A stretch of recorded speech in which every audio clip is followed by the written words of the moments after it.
We've reversed the top 8 from yesterday's race to set the grid for the sprint race here today, and the drivers are almost ready on the grid down below.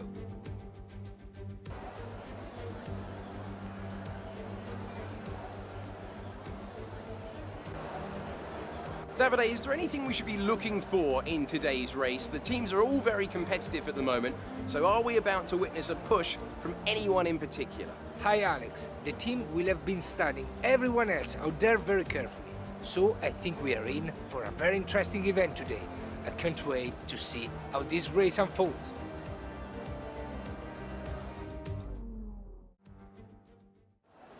Hello everyone and welcome back guys to the Russian GP sprint race. Yes, we're back once more. If you missed out on yesterday's video, I would definitely recommend going back and checking it out. Some big championship implications. There will be spoilers in just a moment, so yeah, this is your chance to go back and watch that video if you don't want any spoilers. 3, 2, 1, now. We are F2 World Champion, Mick Schumacher. We've done it once again. We managed to do it on F1 2019. We've done it once more here on F1 2020. So yeah, we can enjoy the final 3 races of the season. This time around though, we went from last to 9th in yesterday's feature race. Had a very good fun race out. We'll be doing another last to first last weekend, or last to question mark even I should say, in the Abu Dhabi Grand Prix weekend as well there. But can we possibly go from 9th to the win at the end of this sprint race? I really do hope so here today. Obviously we'll have to wait and find out. 11 laps ahead of us though around at this circuit. Is rain predicted towards the end? That might make things spicy at the end of this Grand Prix though. I would be tempted to risk it and go on softs and hope, or super softs even, and hope that the rain comes so you've got to pit onto those, but it's not worth the risk at this stage of the World Championship. But getting ready then on the grid for the Russian GP sprint race. 5 red lights. And it is going to be lights out, and away we go. Off to, yeah, as always, not a particularly great start there. We'll watch as everyone flies past us on one of the longest runs down towards turn 1. Louis Delatraz actually straight into P10, the only man left to score in this World Championship there as we head down in towards turn 1. Try and find a gap. Mazepin, I'm there. No, that's not Mazepin, that's Armstrong even. I do apologise. But in all of that, we've ended up back right where we started in this race. As Giotto's trying to look past our teammate Schwartzman. Obviously, heavy fuel in the car. Turn 3 is definitely not flat on lap 1 there. As all Schwartzman tried to have a look at the inside of Giotto. Almost went into the back of ourselves. We have survived the start of the Russian GP, at least for now. Quite a bit of contact at the start of this one, but not too bad. And I think we've kept the front wing intact as well, which is, of course, the most important thing at the start of these races. But yeah, hopefully that just means now we can try and settle down into a bit of a rhythm here. It was Tic-Tum who started on pole, but I think he's already been jumped by Jay Anderuvela into the lead of the race there. So the curse of pole position so far this weekend seems to be true. Obviously it was Ilott yesterday who started on pole and ended up P2 at the end of lap 1. I think Dan Tic-Tum has ended up doing the same there. So yeah, Jay Anderuvela up into the lead of the race as we might try and have a bit of a send on Armstrong. Up the inside we go, a very brave move. We get it slowed down into the next corner though. We might actually leave him vulnerable to our teammate Schwartzman as well. I think he's just about held on to it though. And yeah, a bit of P8 by the end of lap 1 as we look at the back of Matsushita's car. All over the back of Matsushita still as we head onto the back straightaway on lap 2. Of course no DRS enabled just yet, but we might try and do what we did to Armstrong just 1 lap ago. Up the inside we have a look. Don't quite get the car fully passed into the corner there, but Matsushita does spot us. We'll try and go for the up and under. Oh, all over the back of Matsushita, but look at that. A class little move, if I do say so myself. He must have been inches away from his diffuser there, but we get away with it, and we're up another spot. And Lacey up next. Will the F40 money finally pay off? I say that, he's had a good weekend so far.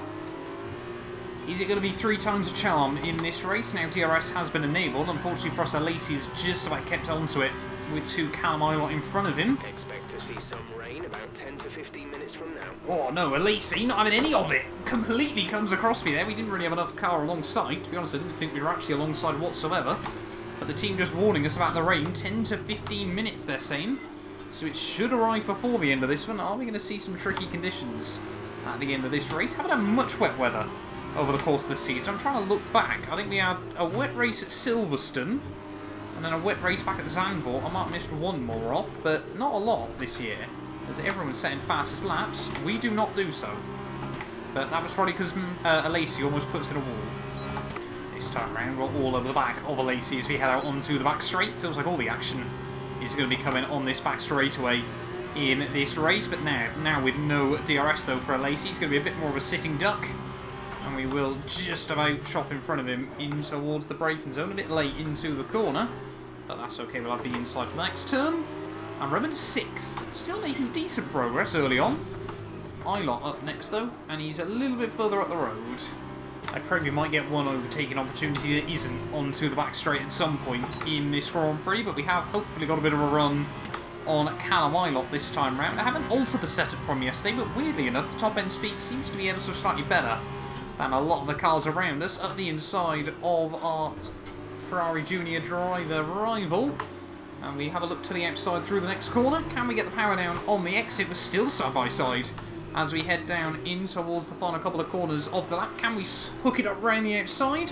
Park it on the apex for the next corner. And now we do make the move work at last in towards the final couple of corners of the lap there. So up into P5 of the race. And if we can get up to the back of Mazepin, the top 4 all seem to be pretty bunched up at the moment. New fastest lap? No, not quite. Just missing out in the end there.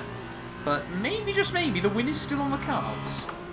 So I don't think we're going to get any rain then before the end of this Grand Prix as we understeer a bit in towards the penultimate corner there. The team's still saying 15 minutes at the moment, and with 4 laps to go was another PB. Out of nowhere there, with just, 4 to go of this race. 15 minutes, we're certainly going to get to the end before that, unless of course we have an absolute nightmare. 4 punctures perhaps? I don't really know. But anyway, lap 8, 4 to go here. We're closing up to the back of Mazepin and this battle for the lead. It's still Jan Arugula, just ahead of Dan Ticktum, Pedro Piquet, and the Russian in P4, as we're being told to manage our tyres at the moment. That was the perfect line through turn 3, though.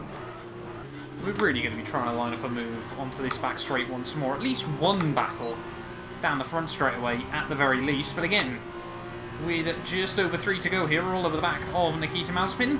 Can we try and go for a bit of a dive once more? We've done it so many times today. We'll have a look to do it again.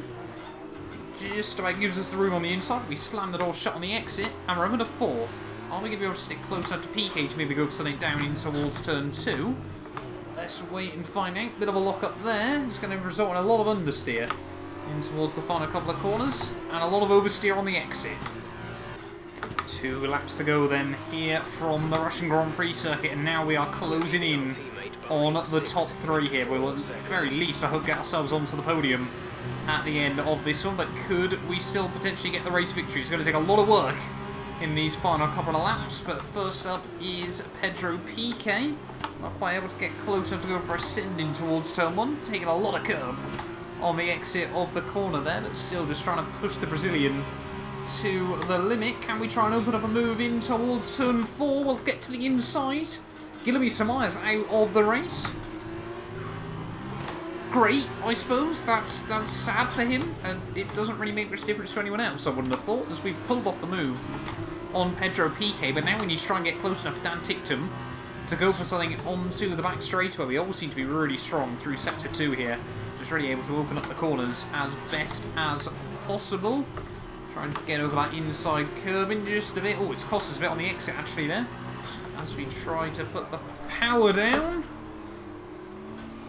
Keep hold of it, and I think that might just be our shot at the race victory out the window there, as Pedro Piquet is going to get a run on us, Mazepin's going to get a run on us. We're almost 3 wide for a brief moment there, but we have still got the DRS off the cars in front, which has given us something to defend with. Up the inside of Piquet, we've still got Mazepin there. It's all getting a bit congested in towards the final few corners of the penultimate lap of this Russian Grand Prix. We do get the switchback on Pedro Piquet there.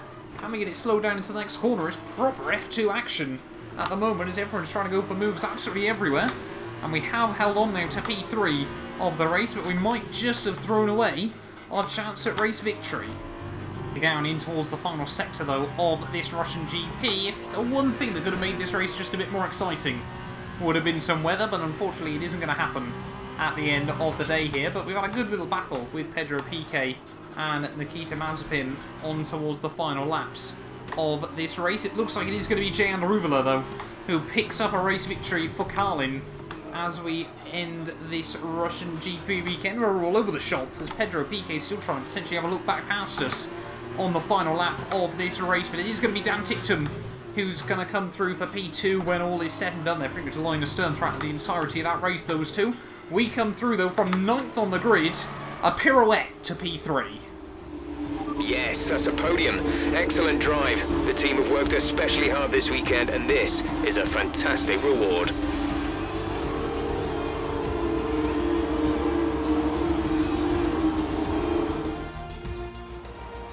Brilliant stuff from Carlin today. What a superb victory. Davide, what do you think made the difference here? Although the Formula 2 cars are all the same spec, the winner just looked better out there. It would have been a combination of getting those tires up to running temperature faster and driving to the condition on track. They made it look easy out there today.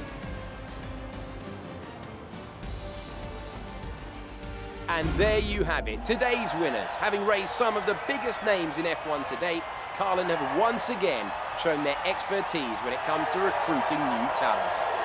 No doubt today's winners have a bright future ahead of them. They certainly deserve it after today's performance.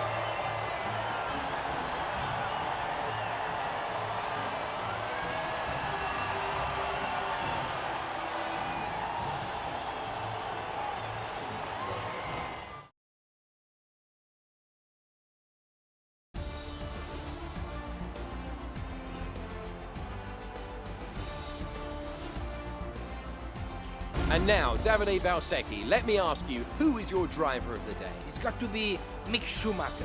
He attack all race long. He was amazing. So then, after today's event, Prema have claimed the team's championship. Meanwhile, Carlin moved up the table with another strong performance this weekend. It was great having you with us for this weekend. I hope you enjoyed it as much as we did. We'll see you when Formula 2 returns.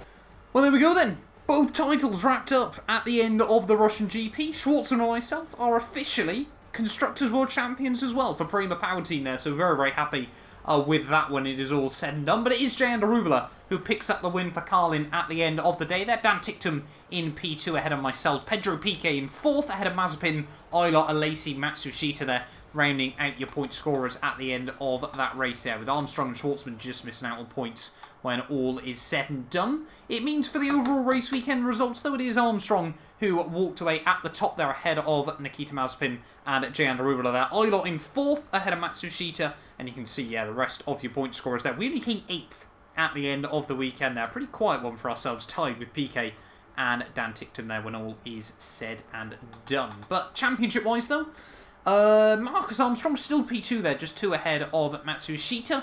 You can see quite a few movers, actually. Pedro Piquet up into 9th ahead of Mazepin once more.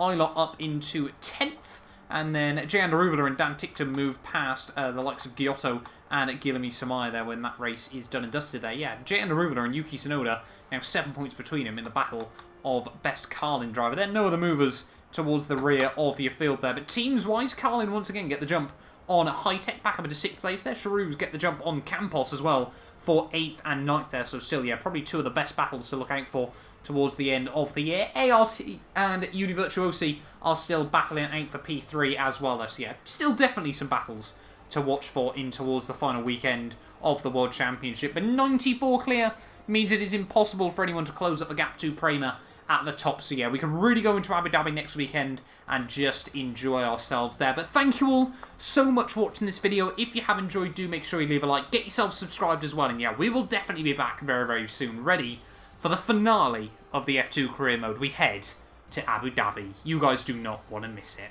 A big thank you to our channel members for making these videos possible. You can be featured in these end clips as well as granted access to some other exclusive perks for just £1 a month by clicking the join button below.